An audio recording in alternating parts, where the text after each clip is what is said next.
Welcome friends weather news Gujarati YouTube channel પર આપનું સ્વાગત છે મિત્રો। હવે આજના વિડીયોની અંદર માહિતી આપવાની છે મિત્રો, હોળીના પવનને લઈને વિશેષ માહિતી તમારા માટે લઈને આવ્યો છું કે વરસ કેવું રહેશે, સારું રહેશે, અતિવૃષ્ટિવાળું રહેશે, અનાવૃષ્ટિવાળું રહેશે કે બહુ ખરાબ રહેશે, તડકો વધારે પડશે, આ તમામ પ્રકારની માહિતી વિડીયોની અંદર લઈને આવ્યો છું। એટલે વિડીયો છે ને તે છેલ્લે સુધી એટલે કે લાસ્ટ સુધી એન્ડ સુધી તમે જોશો ને તમામ પ્રકારની માહિતી મળી રહેશે। જો તમને કાંઈ પણ બી કન્ફ્યુઝન લાગતું હોય, નીચે કોમેન્ટ બોક્સ આપણે હંમેશા ચાલુ રાખીએ છીએ તો કોમેન્ટ પણ કરી શકો છો મિત્રો। વાત કરીએ મેઇન ટોપિક વિડીયોની અંદર હવે કે હવામાનની લગતી જે આ માહિતી આપવાની છે હોળીના પવન ઉપરથી। તો હવે મિત્રો હોળીમાં તો હવે એવું હતું આ વખતે ચંદ્રગ્રહણ હતું અને ચંદ્રગ્રહણ હંમેશા પૂનમના દિવસે જ થાય છે, ના તો એકમના દિવસે થાય કે ના તો અમાસના આપણે 14ના દિવસે થાય। એટલે ચંદ્રગ્રહણ હતું અને ચંદ્રગ્રહણમાં આપણા ભૂદેવો એટલે કે જે બ્રાહ્મણ હોય, જે વિધિ પૂજા કરાવતા હોય,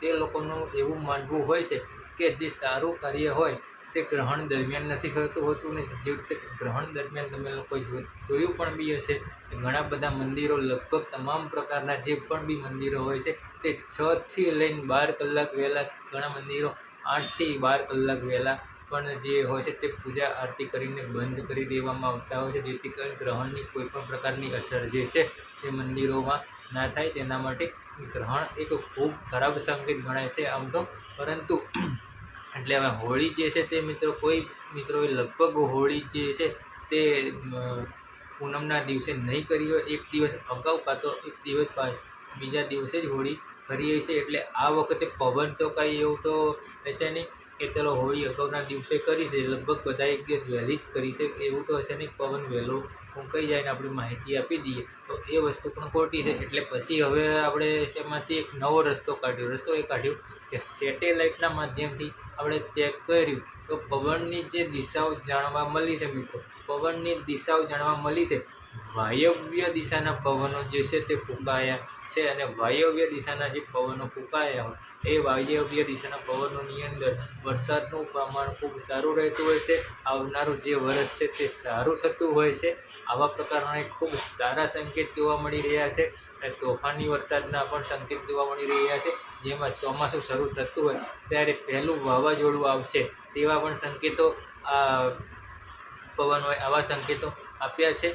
અને જે પણ બી માહિતી છે આપણે આ પવનો પરથી એ આ મુજબની માહિતી છે। આ સમગ્ર ગુજરાતની માહિતી આપણે આપી દઈએ છીએ, કોઈ પ્રોપર તાલુકાની કે જિલ્લાની વાત નથી કરી રહ્યા, સમગ્ર ગુજરાતની માહિતી આપી છે મિત્રો।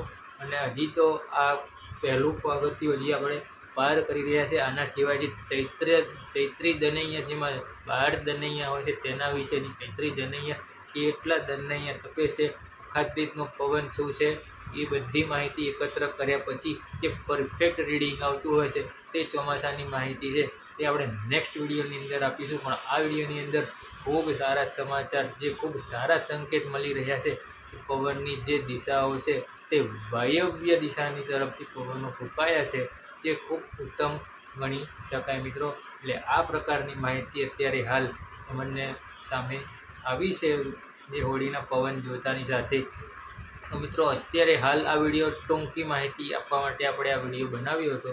તો અત્યારે વિડીયોની અંદર અત્યારે હાલ પૂરતું આટલું જ, વિશેષ માહિતી છે તે નેક્સ્ટ વિડીયોની અંદર આપવામાં આવશે મિત્રો। વિડીયોને એન્ડ સુધી જોવા માટે આપ સર્વે મિત્રોનો ધન્યવાદ। બાકી કાલના વિડીયોની અંદર માહિતી આપીશું બીજી વિશેષ।